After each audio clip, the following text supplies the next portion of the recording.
Hello everyone, मैं अंजलि स्वागत करती हूँ आपका अपने इस चैनल पे जहाँ हम पढ़ने वाले हैं मैथ्स। और मैथ्स में जो आज हमने टॉपिक लिया है वो है नंबर सिस्टम्स। और ये जो नंबर सिस्टम्स है वो आरपीएफ प्रमोशन और डायरेक्ट रिक्रूटमेंट दोनों के लिए ही जरूरी है। तो बिना समय गंवाए शुरू करते हैं हम आज का अपना पहला क्वेश्चन है किसी संख्या का 23 गुना 621 है तो वह संख्या क्या है। 23 times of a number is 621 then find the number. मतलब किसी संख्या में 23 से गुणा करते हैं। तो संख्या को यदि हमने ले लिया x, तो इस x में हमें क्या करना है, 23 से गुणा करना है। तो रिजल्ट है ना, तो जो नंबर हमें मिलता है वो 621 मिलता है। तो हमें वो नंबर फाइंड करनी है, वो संख्या मालूम करनी है। तो x की वैल्यू निकालनी है। तो x की वैल्यू निकालने के लिए हम क्या करेंगे, ये जो 23 गुणा में दिख रहा है उसे हम लेते आएंगे भाग में, और 621 में हम 23 से भाग दे देंगे। तो यहाँ देखते हैं 621 में 23 से भाग देते हैं तो 23 दूना हो जाता है 46, 12 से 6 जाता है 6, ये हो जाता है 1 और ये हो जाता है 1। इसे हम ले जाते हैं 7 बार में, 7 त्रिक का 21 का 1, 2 7 दूना 14, 2 16। मतलब कि हमारे पास जो आंसर आ जाता है वो हो जाता है 27। आगे आते हैं नेक्स्ट क्वेश्चन पे। ये क्वेश्चन है फाइंड 2/3 ऑफ हाफ ऑफ 369। हमें एक नंबर दिया हुआ है 369 है ना। इस 369 का आधे का 2/3 हमें मालूम करना है ना।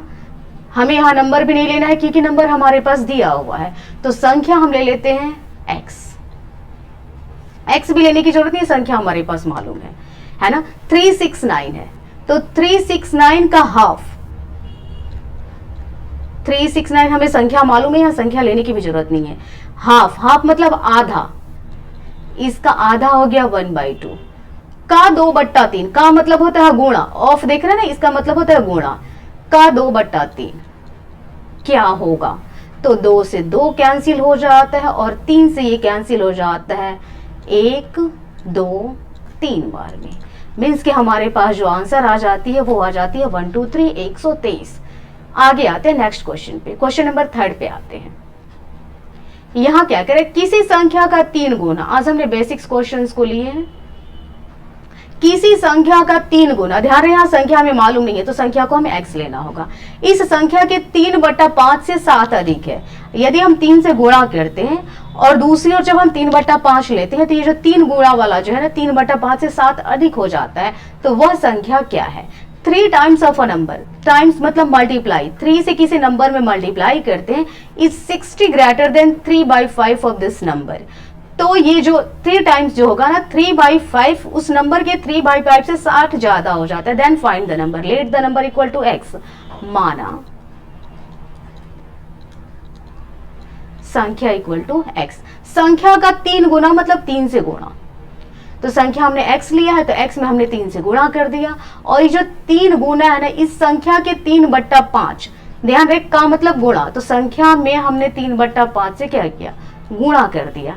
तो जब इन दोनों को देखते हैं ना तो ये जो 3 गुना था ना ये 3/5 वाले से 60 अधिक हो जाता है। मतलब कि ये 3 गुना वाला 60 ज्यादा है और 3/5 वाला 60 कम है। हमें दोनों को बराबर करना है। तो बराबर करने के लिए हम क्या करेंगे, जो ये जो कम वाला है ना 3/5 कम है तो इसमें हम 60 जोड़ देंगे तो दोनों आपस में बराबर हो जाते हैं। अब हम इसे इक्वेशन, सिंपल इक्वेशन के मेथड से, समीकरण के मेथड से हल कर देंगे। तो ये हो जाता है 3x प्लस 3x/5। RHS में LHS में आता है तो ये हो जाता है माइनस 3x/5। और बराबर में हमारा जो 60 था वो वैसे का वैसे ही रह जाता है। 5 में जब हम 3 से गुणा कर देते हैं वो हो जाता है 15x minus 3x/5 equal to हो जाता है 60। हमें x की वैल्यू फाइंड करनी है। तो यहाँ देखते हैं 15x है और 3x है। तो 15 में 3 से यहाँ 60 होगा। हाँ ये 60 है। 15 में 3 से हम क्या करेंगे, 15 में से 3 हम माइनस करेंगे। तो जब हम 15 से 3 माइनस करते हैं ना तो ये हो जाता है 12x इक्वल टू 60। ये 5 भाग में है, जाएगा तो गुणा में हो जाएगा, आरचेस में जाएगा तो x इक्वल टू हो जाता है 60 गुणा 5 और ये 12 LHS में गुणा में है तो RHS में आता है, तो ये हो जाता है भाग में, और 12 से कट जाता है ये 5 बार में। तो जब हम 5 में 5 से गुणा कर देते हैं तो आ जाता है 25। अब हम आते हैं नेक्स्ट क्वेश्चन पे।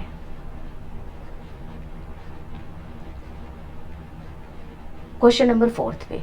क्वेश्चन नंबर 4 हमारे पास है कि इन्हें 3 क्रमागत विषम प्राकृत संख्याओं का योग 147 है, तो बीच वाली संख्या क्या है?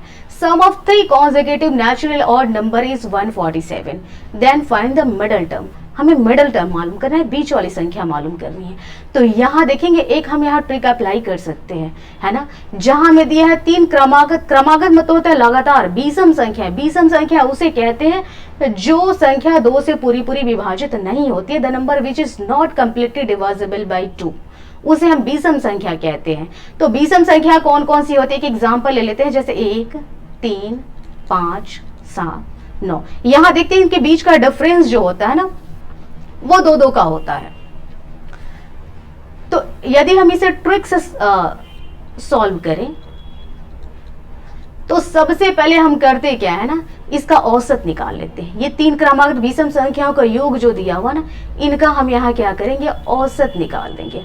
औसत निकालने के लिए हम क्या करते हैं, जितना योग होता है उसमें जितनी संख्याएं होती हैं उससे भाग दे देते हैं। तो कितनी संख्या हमारे पास 3 है, 3 से भाग दे देंगे, तो ये कटेगा 3 चौका 12, 3 9 27, और ये हो जाता है 49 49, जो कि हमारा आंसर हो जाता है डायरेक्ट मेथड से हम कहें तो। लेकिन यदि हम ट्रेडिशनल मेथड से जाते हैं तो कैसे सॉल्व होगा, है ना। तो यहाँ हम ले लेंगे 3 संख्याएं थी, तो इसे हम ले लेंगे माना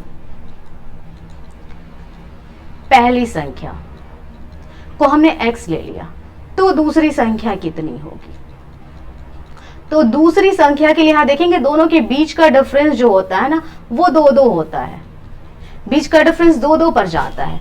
तो पहली संख्या हमने x ले ली, तो दूसरी संख्या हो जाएगी x + 2, और तीसरी संख्या जो होगी वो हो जाएगी x + 4। ये जो दूसरी है ना, उसमें हमने 2 जोड़ दिया, तो 2 और 2 हो जाते हैं 4। अब देखते हैं तीनों संख्याओं का योग 147 है, तो यहां लिखते हैं पहली संख्या प्लस दूसरी संख्या प्लस तीसरी संख्या इक्वल टू 147, और इसे हम हल कर देते हैं। x x x तीनों को जोड़ेंगे तो ये हो जाता है 3x, प्लस 4 और 2 को जोड़ते हैं 6 equal to 147, 3x equal to हो जाता है 147। 6 प्लस में, RHS में आएगा तो माइनस में हो जाएगा, तो x इक्वल टू हो जाता है 147 से 6 माइनस करेंगे तो ये हो जाता है 141। 3 गुणा में, RHS में आएगा तो भाग में हो जाएगा, 3 चौका 12, 3 7 21, 47। ध्यान रहिए 47 x की वैल्यू है, हमें x की वैल्यू नहीं निकालनी है, हमें बीच वाली संख्या मालूम करनी है, मीन्स की दूसरी संख्या मालूम करनी है। तो हमारे पास जो दूसरी संख्या होती है वो हो जाती है x + 2। तो x की वैल्यू जब हम यहाँ पुट करेंगे तो 47 थी, 47 में जब हमने 2 जोड़ा तो ये आ गया 49, जो कि हमारा आंसर था पहले मेथड से भी। यहां देखते हैं 5वां क्वेश्चन और आज का लास्ट क्वेश्चन। हम आपके लिए 5 क्वेश्चन आज लेकर आए हैं। ये क्वेश्चन क्या करें, एक संख्या को 2 गुना करके, 2 गुना मतलब 2 से गुणा करके उसमें 9 जोड़ा जाता है, 9 जोड़ दिए, यदि परिणाम को 3 से गुणा कर दे, अब जो आता है उसमें फिर हम 3 से गुणा कर देते हैं, तब वह संख्या 75 के बराबर है, इक्वल टू 75। तो वह संख्या क्या है, देखते हैं। When a number is doubled, जब किसी नंबर को 2 से गुणा कर दिया जाता है, एंड 9 इज एडेड, उसमें 9 हम ऐड कर देते हैं, the result is multiplied by 3, अब जो आता है उसमें फिर हम 3 से गुणा करते हैं, then the number is equal to 75, then find the number. तब वो जो नंबर होता है 75 हो जाता है, तो हमें वो नंबर फाइंड करना है। Let the number equal to x, माना संख्या जो है वो x है। ये भी हम क्वेश्चन के मेथड से इस क्वेश्चन को सॉल्व करने वाले, संख्या में 2 से गुणा कर रहे हैं, मीन्स कि x में 2 से गुणा कर रहे हैं, डबल डबल मतलब 2 से गुणा करके उसमें 9 जोड़ा जाता है, फिर हमने इसमें क्या किया, 9 जोड़ दिया। यदि परिणाम को 3 गुना कर दे, अब जो आया फिर इसमें हम क्या करते हैं, 3 से गुणा कर देते हैं, तब ये बराबर हो जाती है किसके बराबर हो जाती है, तो 75 के बराबर हो जाती है। तो 2x + 9 इक्वल टू 75, 3 गुणा में है, RHS में आएगा तो भाग में हो जाएगा, और ये 3 से कटेगा 25 बार में। तो ये हो जाता है 2x इक्वल टू 25 प्लस 9 है, LHS में RHS में आएगा तो -9 हो जाएगा। और x की वैल्यू फाइंड कर रही है तो 25 में से 9 जाएगा तो 16, और 2 गुणा में है, RHS में आएगा तो भाग में, और 2 से ये कट जाता है 8 बार में, और x की वैल्यू मतलब कि संख्या हमें मिल जाती है 8। तो आज का हमारा ये बेसिक्स था नंबर सिस्टम्स का। सेशन अच्छा लगा होगा तो लाइक जरूर कर दें। आज हमारे साथ बने रहने के लिए बहुत बहुत धन्यवाद। Thank you.